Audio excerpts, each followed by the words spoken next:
Okay, sorry. Okay, so hi. Okay, so I am huge fan of steak, and my friends down at Wild Things Seafood are sending us some great steaks, which I'm very excited to get my hands on. But until then, I wanted to share my favorite way of preparing steak. So this actually happened. The story is pretty funny. I went out and bought like a $300 propane grill with all this, fixins and little burners and whatnot. And I just happened to check the same day. I did a Google search for how to pan sear a steak, and I found this recipe that.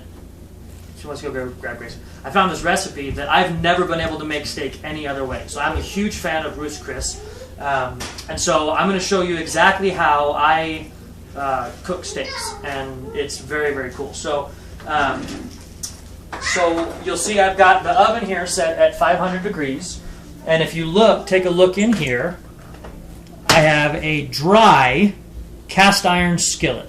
So I use the same cast iron skillet every time.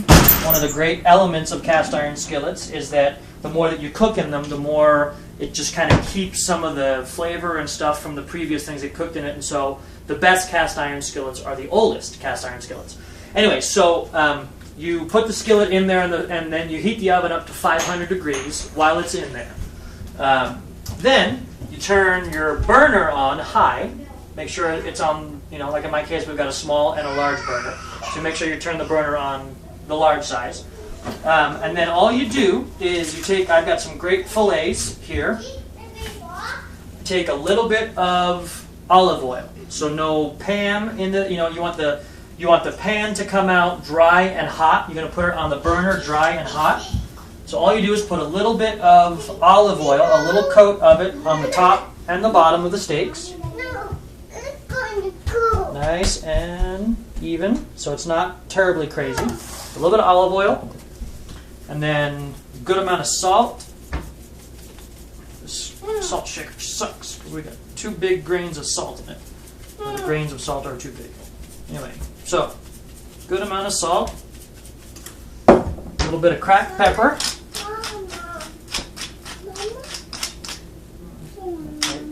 There we go, a little bit of cracked pepper. And that's all of the seasoning that I put on our steaks. And my steaks are some of the best you'll ever have. But it's not really very difficult, so I'll just show you the deal. So these are pretty thick fillets. So what we're going to do is, so we just flip it over, same thing. So it's got some of the oil from the other side, but I'll put just a little bit more on it. So 100% extra virgin olive oil is always the way to go.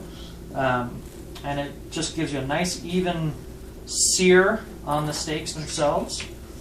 All right. Oops, wrong side. All right. Steak with salt. So a little more salt on all of it. A bit of cracked pepper on all of it. Let this come off. There it does. Okay. That is it. So now, the only difficult part about this is that you have to open up, and I do. I open up all the vents. Our vent fan doesn't necessarily work, but I open the vents. I open the door. Go open the front door. Because once you do this, especially when you start to sear it up here, Grayson, come inside, buddy. So here's the deal. Here's what we're gonna do. Go by Ainsley, please. Go upstairs with Hogan. So I'm going to pull the pan out. I've got a minute hand on my clock, on my watch. Oh my gosh. Please take him out. I'm trying to do this. Thank you. So use a minute hand on my watch, or a countdown on your phone is fine. So this is hot. The pan is hot. And this is actually going to be hotter than the pan is. So I'm going to pull this out. Make sure you have your tongs ready. Very important. And what I'm going to do is sear the steaks, just like that. And this is awesome. Come close, watch this. I'm going to sear the steaks for 1 minute on each side. So when I drop that in there, oh yeah, baby. It's awesome. So, 4 steaks. I'm checking to see what time I put it in. Oh, and it just smells awesome. Hello. It just smells awesome already. So you just watch it and you just let it sear. So you don't poke holes in it, you don't tenderize it, you don't do anything else to the steak, you just leave it nice and thick. Really the best thing to do is if you get the steak, you can see all the smoke that's coming in the house. That's why you leave everything open. Really the best thing to do is when you get the steaks from the store, about an hour to an hour and a half before you're going to cook them, leave them out on the counter so that they can, they're not cold when you put all the stuff on them. So we got about 20 more seconds. So these are thicker steaks. So there's a formula that we use, and I learned this online. I don't remember where it was exactly that I used it, but that's a minute. 5, 4, 3, 2. Okay, so check those out. Woo, doggy. Nice and seared. Flip it over. 1 more minute on the other side.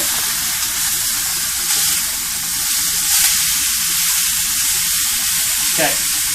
So the thicker the steak, the longer you have to keep it in the stove. You bake it in the oven. So after a minute on this side, then I just grab the pan. I put it in the stove. Usually for not much longer than 2 minutes per side. So 2 minutes, maybe 2.5 at the most. So I'll cook it for 2 minutes usually on one side, then I'll open it quick, flip them over to the other side, 2 minutes. If they're thinner steaks, that's pretty much all you need for a nice medium steak. Because these are thicker fillets, I do it for 2, 2, and 2, and that usually is about perfect.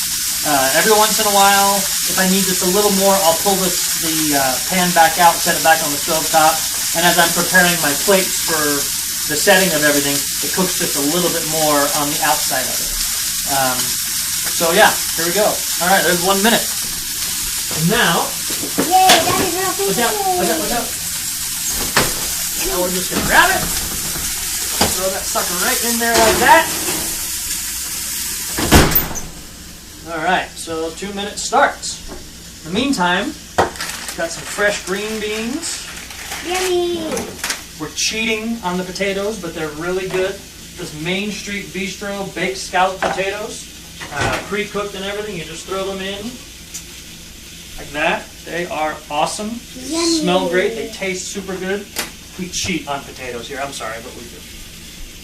So that's got to go in for a few more minutes. 4. All right, so now we're going to grab our little pot. And actually, not even going to do it with a pot. I'm going to do it with a pan.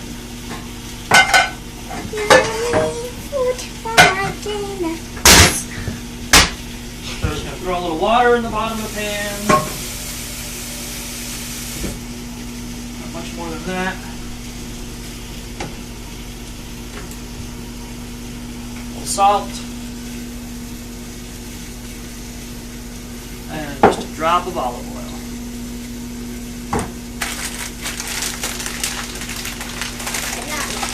Is that? But not really a drop of oil. Yeah, not a ton. Okay, 1 minute 5. Looking fresh and good. Yummy. That looks yummy. So give that a second. We've got about another 30 seconds before we got to flip the steaks. This is the part I can't tell you enough. I've lost eyebrow hairs by doing this the wrong way. You can see on the front of the stove right here, I don't know if you can see it in the video enough, but there's some smoke coming out of those vents. The room's fairly smoky, and that's the one downside of this. I mean, it clears out pretty quick. If our vent on our overhead hood was working, it would be fine. But as soon as you pull this out, this wave of hot air and everything else is going to get there. Keep your face away from the stove when you pull out the oven, please. All right, so pull it away for a second. Let the big cloud of smoke go up. Pull that out. Put those beautiful looking steaks over it.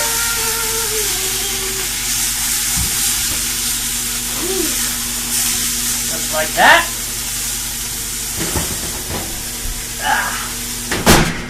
Now, there's 2 ways to test steaks, really. You can use, and I actually don't have a very good one.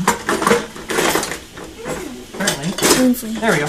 Just leave it alone. So I don't, I've got my little meat cooker what you call it? Thermometer. Thermometer, that's it. Yeah, meat thermometer. And so 150-ish or so is about where you want the interior of your steak to get it about a nice medium. So that water's ready to go for some of those things. The other thing that I don't mind cutting one side of the steak open, you know, just doing a little slice on the top of each of them to check, especially when you're doing 3 or 4 steaks and they're different sizes. So I'm sure you could learn all this stuff from better chefs than I am, but I sure love doing it. So I'm just going to throw those in there. Make sure they're all a little bit covered with water. Thanks, Mel. We'll throw that one back there. Hit it down. A little bit of salt. Now usually what I like to do, green beans, fresh green beans anyway, cut up a little bit of lemon. A little bit of lemon butter afterwards, and it's awesome. But I don't think we have it. So. Oh, I can get the lemon juice. Does that'll work? I don't think the lemon juice will work. I mean, it'll probably work a little bit, but. Okay. Do you want to get me together? No, it's okay. Thanks, babe. So, I'm going to pause this. So this is the second 2 minutes. I'm going to flip it over one more time. We'll pull them out and check them. But, I mean, this is start to finish. You're talking about 6, 7, 8, 10 minutes before everything is ready to go. So these will be ready. They're starting to boil already. These will be ready in about 4 minutes. You don't really want to boil them much longer than that. See if it's actually got instructions on the bag. Stovetop, 4 to 5 minutes. There you go. Bring to a boil, 4 to 5 minutes. 1 inch of water. What I gotta say? I followed the experts say. Okay, we'll be back in a minute. We'll show you some delicious steaks. And taste test.